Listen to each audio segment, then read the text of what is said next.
So we have a new hot tub that we designed for use at Ferncrest, and today I want to get it out of the crate and over to the new location and fill it up and see how it looks.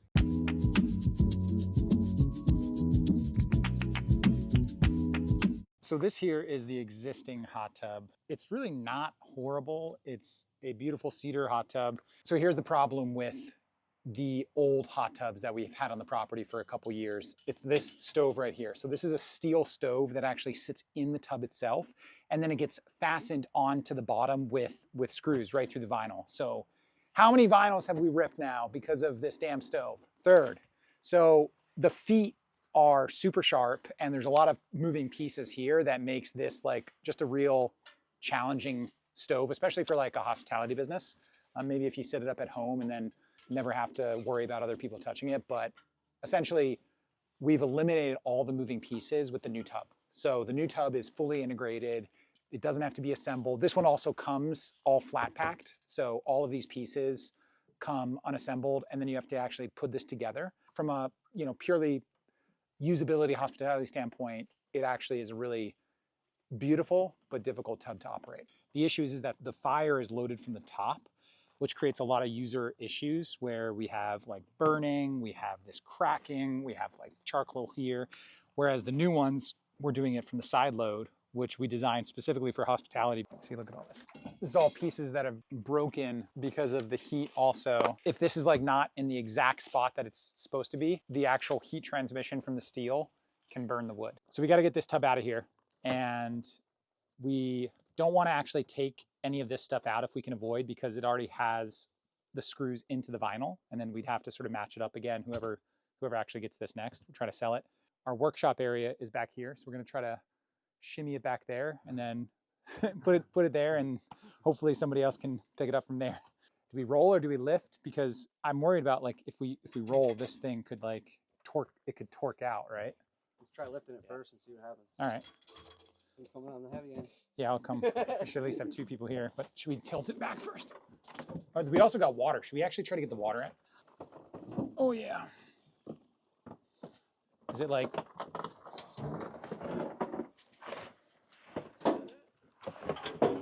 Yeah, it's good. No, it's good. I mean, maybe. Watch the fence. Uh-oh. What was that? The stove fell out. Did it like rip out? Oh! It might have got caught on the fence. Well, that's exactly why we don't love these stoves. The screws actually, in some of them, loosened as people were using it, and then the stove would like float up and rip the liner that way as well. I think it's usable. Any buyers? 2 out of the 6 hot tubs are decommissioned. Now we're going to check the new hot tubs. We have 2 different models of hot tub that we designed, and we manufacture them at separate different places. We're going to compare them and choose the one that we like the best, and then we're going to order 4 more for the replacement of the other hot tubs. Chris here is creating a sled. If that rope holds, I'd be pretty impressed. The worst case scenario is it breaks. It's not like anything's going to fall. What is that? Ready?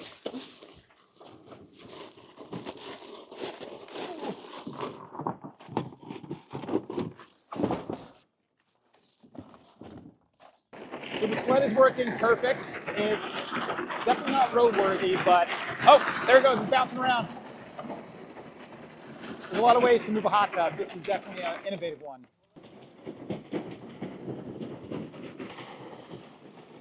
The one thing about working with these 2 guys right here is they always come up with the most creative solutions. Sometimes they work, sometimes they don't. So what do we call this? The Caesar lift? Okay. I don't know. Yeah, we're going down. Yeah, let's go down, guys. We're not going to make it the whole way. Yep, this is better. Much better. Sometimes you just got to go back to basics. I can't see. Tell me.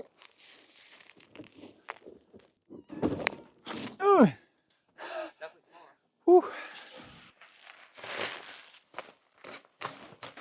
Nice. This is a nice looking tub. So we got this hot tub filled up, and it looks really good. I'm really happy with it. We actually have two versions of this exact same style of hot tub that I specifically got for us because I wanted to compare the two different manufacturers and the two different styles. We have one that's a little bit less expensive and one that's a little bit more expensive. And really it's because of the material and overall build. This one in particular, I really like because we were able to match the look of like a traditional Scandinavian barrel hot tub in a big way. So we got like the wood here. Both of them though, and the core concept is loading the wood from the outside.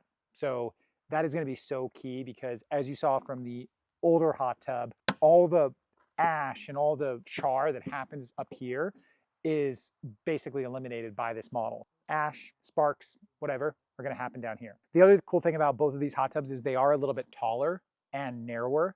That means that there's less water to change. So they are maybe not great for larger groups, but that's not really what they're for. They're really more of an intimate sort of hot tub experience. So they're great for two people. Come over here because I want to show you the other hot tub. And we've been trying this one out for about a month now, and people really love it. So it's got a slightly different look in terms of the wood, but the functionality is basically the same. And again, we designed these because we wanted to have something for not only our Glampground, but potentially other people.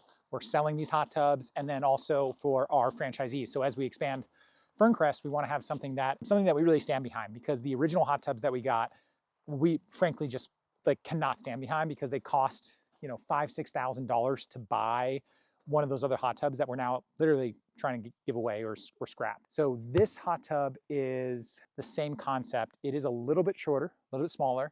It's got a different staircase. The wood paneling is also different. It's thinner. This hot tub also has a little bit more space on the inside because of the way that the seating is.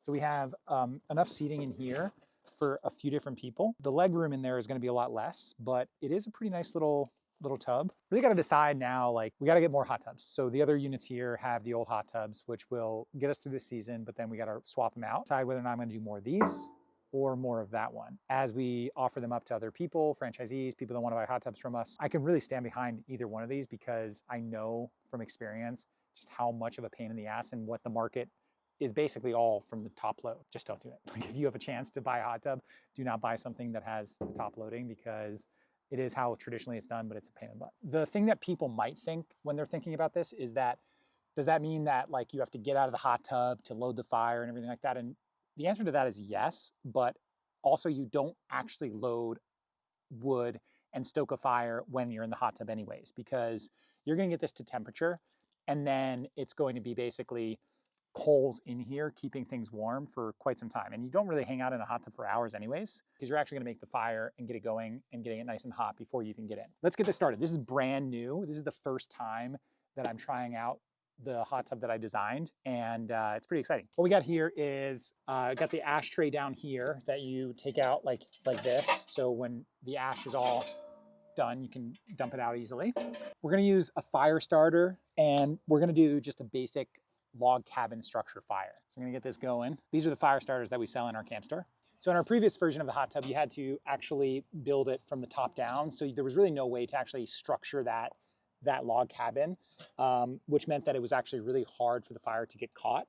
And then also the damper. The damper was a real pain to have to like adjust the airflow and really not user friendly. So this one now, not only does it allow me to build it like I would a traditional fire, but I also have the damper right here. So right now, because I'm getting the fire lit, I'm gonna just leave this door open. Once I know that I have a fire roaring, then I'm gonna probably close it and leave the damper open to get a nice coal base. Because at the end of the day, one little flame in here is not gonna heat up the 100, 200 gallons of water that I have in there. And then I think it should take about like an hour to 2 hours to get really nice and hot, but I'm gonna come back later tonight and check it out. All right, this is truly an amazing experience. I didn't think that this tub was gonna work so effectively. It is incredibly warm, and it didn't take more than a couple of hours to get this way. I actually let it die down, and then I added a little bit more wood when I came back and I checked on it. So ultimately though, the actual ease of use, the amount of time that I had to spend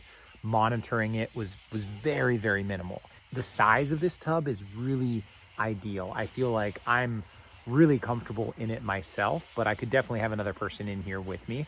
It definitely would be tight for 3. The depth is perfect. I really love how I'm like fully immersed in the water. Yeah, overall, it's just a really comfortable, very soothing experience to be in here. The stainless steel is great. The wood here on the side is really ideal because it keeps the hot wood stove away. The cleanliness of it is perfect. There's nothing, I can even use this as like a place for my lantern. There's no dirt there. There's no risk of it burning because of coal coming out or ashes coming out. All of that's contained underneath. The smokestack too has that really nice metal shield around it that is completely cold. Like if I was to reach out here, and I am touching it right now, it's actually, the metal is cold. This is the tub. This is what we're gonna have to put at all of our Ferncrest locations as we open up more franchises. As we consult and expand with other people, it would definitely be something that we use in other locations too. So this is gonna be the perfect hot tub.